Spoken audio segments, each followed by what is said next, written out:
Okay, everybody, some backstory here. I'm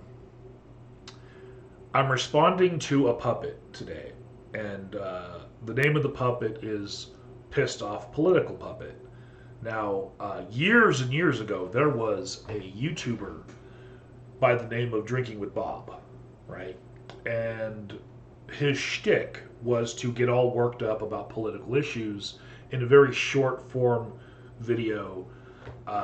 And by the end of that video, he would be so worked up that he would be panting, and it looked like a vein was about to pop out of his forehead. And it was hilarious, right?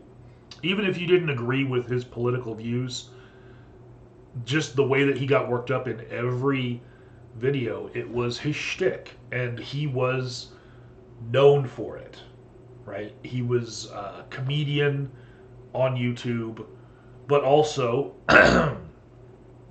he got doxxed. And when he got doxxed, his profession was found out. I'm not going to say what it was, but I do know.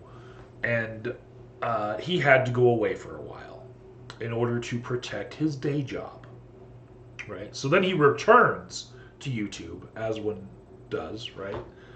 But he comes back as this character, the pissed off political puppet, like changes the YouTube channel and everything. And in the time that he was gone, politically he shifted a lot, right? And like many YouTubers who don't show their face, he's free to express more fringe political views now.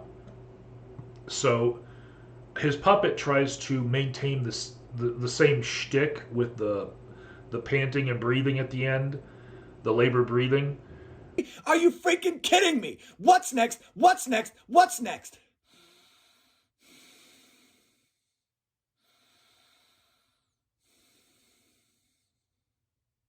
Uh, it doesn't land as well as it did when Drinking with Bob was in his prime, though. Like I gotta say, like it was a really good shtick. I appreciated it.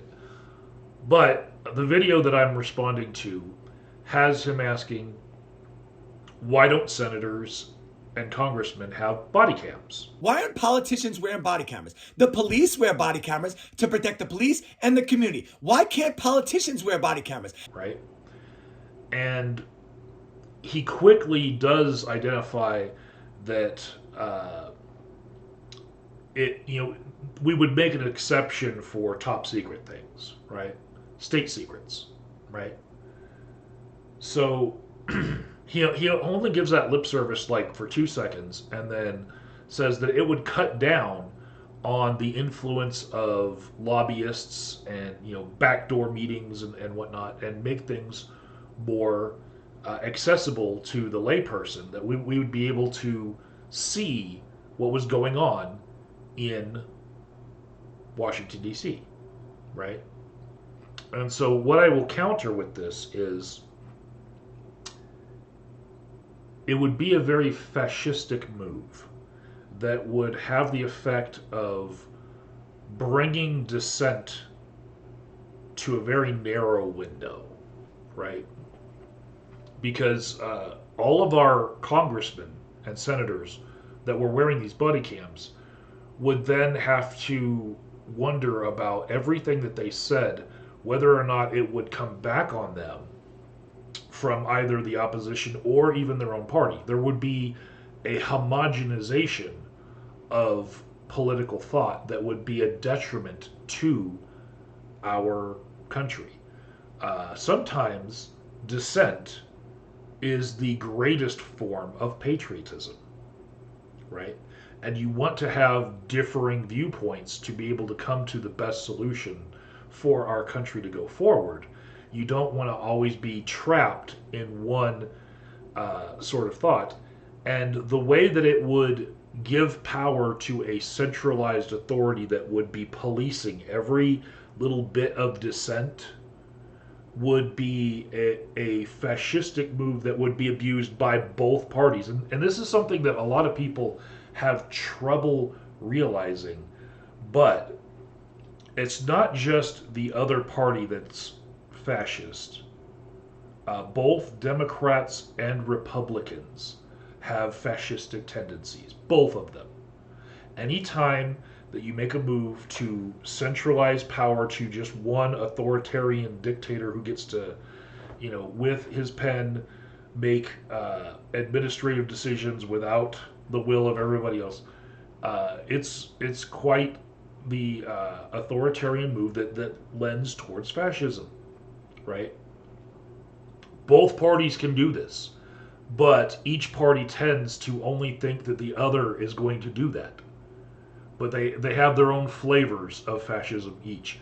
But if we were to put body cams on everyone and nobody could, whisper to somebody else, hey, did you hear him say what I heard him say?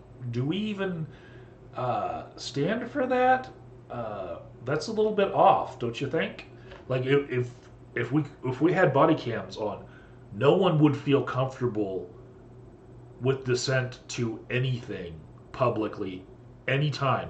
Everybody would be like turning off the cameras for bathroom breaks and going to the bathroom in order to whisper to each other in bathroom stalls. And maybe that's the point. Maybe Bob is just trying to see AOC naked. I mean, we can have AOC, Marjorie Taylor Greene, wear a body camera, and then hook up a website to each one of them. You know, because he's a sick fuck. But you see what I'm saying? The the way that it would quell freedom of speech and assembly by making dissent impossible without having to face immediate retribution from either your own party or the other, it would be a, a giant trend towards whoever had the ultimate power being able to police all of the thought beneath them. And that's why we should never put body cams on our congressmen. We should just go with the cameras that we have on the floor that records everything. Because, like, just being honest here, nobody has the time to do more than just review the cameras that are on the floor of each house, because we all have to live our lives, right? And there's so much footage of bullshit that is just on the floor of Congress. Just it's a mind-boggling amount of hours of shit that you would have to sift through, right?